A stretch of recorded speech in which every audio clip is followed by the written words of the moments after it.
So this is going to be a short video about atomic orbitals, and it's really like what shapes these orbitals are. So we were looking at the Bohr model before, where it seems like electrons are going in circles around the nucleus, and that's really not what's happening.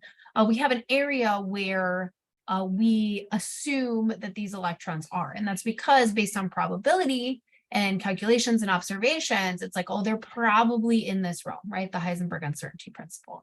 So they do have specific shapes. So the atomic orbital, when I say an orbital, that is the 3D shape of where an electron probably is most of the time. So according to calculations, like I said, and observations, that's where it probably is most of the time. And each orbital can hold 2 electrons. So we talked about the different spins.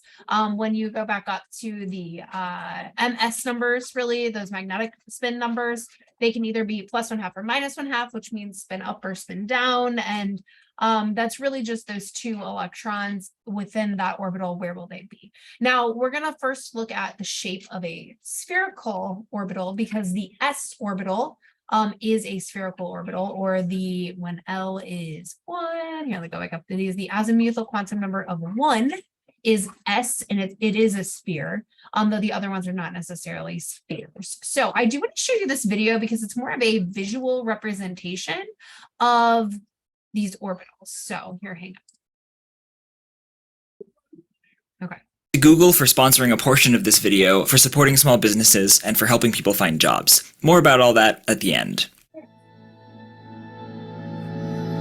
Atomic orbitals have long been a source of frustration for me. On the one hand, you have simple cartoon diagrams that make them feel friendly, but which are so varied and vague they don't really convey much beyond the basic idea that atoms have a nucleus and some electrons. Some people try to take the cartoony diagrams and make them feel more random or quantum, which is an improvement, but they're still very much just cartoon stand-ins for the vague idea of atom.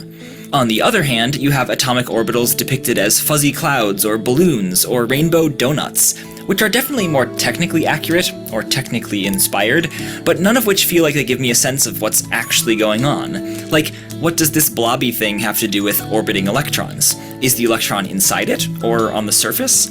Why do some of them have blobs and others donuts? And why are some of the donuts rainbow colored? I want to know what an atom looks like, and I want that picture to actually have something to do with the nitty-gritty reality of atoms, since they are indeed real things.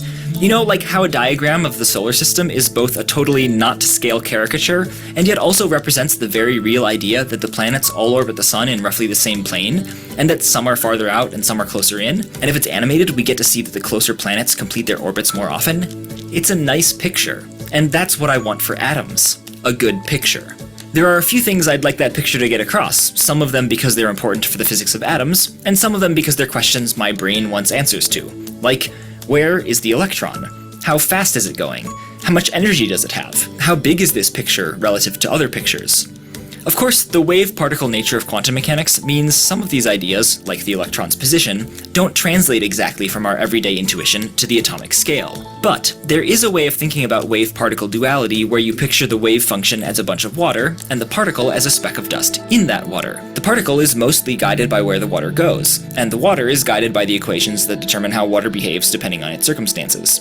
And if you apply the mathematics of that idea to atomic orbitals, and then render it in 3 dimensions, here's what you get. Isn't it beautiful? Here's another.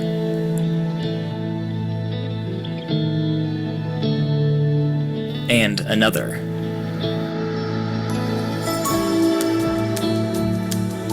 And another. In fact, I made a bunch of these, and they're all mesmerizing and beautiful, and isn't the ground state of the hydrogen atom just so cute?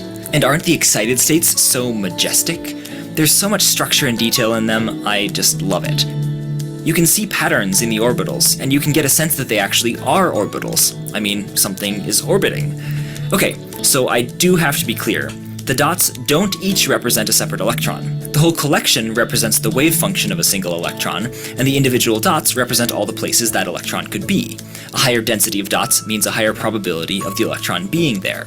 The bigger orbitals are the ones with higher energies, because electrons with more energy are more likely to be far away from the nucleus. The motion of the dots is showing the flow of the wave function, and does correspond to an extent with its actual angular momentum, though they're not electron trajectories. Unless you think Bohmian trajectories are real, in which case they really are electron trajectories. I'll let the philosophers of physics fight that one out.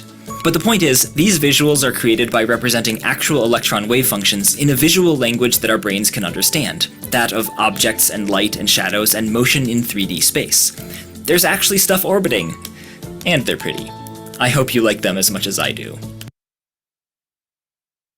Okay, so that's probably my absolute favorite way to represent what an atom looks like, because it actually really does give you an idea of where the electrons are or where they could all possibly be. So let me go back to our notes. There it goes. Okay, so it's really, like I said, it's a probability function. You don't have to be able to explain all of these, but it's like where those electrons probably are. Now, if it is an s orbital, and I'll get more into what that is here in a minute, it's going to be a sphere, and they are more dense toward the center because there's a higher probability that that's where the electron is, and the further out you go, the less probability there is.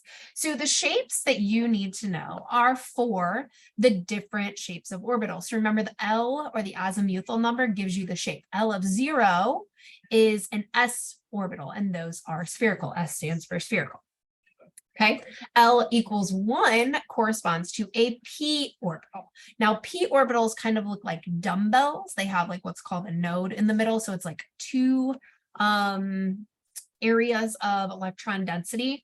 So it can be, if you're looking in 3 dimensions, it can be along the z-axis, along the x-axis, or along the y-axis. Those are the 3 options. So if L equals 1, there are 3 possibilities of what the orbital looks like, which is where those m sub L numbers come in. There's m sub L can either be -1, 0, or +1 for L equals 1. Okay, so then L equals 2, we would have even more options. So these d orbitals, which is when L equals 2, it's called a d orbital. There's going to be 5 options because it can be -2, -1, 0, +1, or +2. And those look like this. So they have 2 nodes. So instead of it being just 1 dumbbell, it's going to be 2 dumbbells, either along the X or the Y or the Z axis. And then you also can do, or the X, Y, and blah, blah, blah, all the combinations. And then this one, that's kind of a donut thing.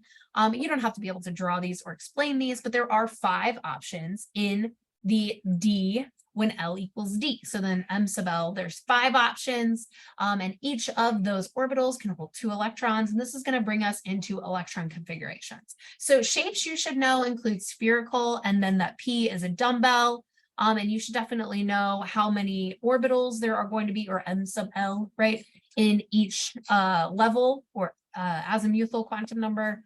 And those are going to play, like I said, into the electron configurations, which are what we're going to talk about next.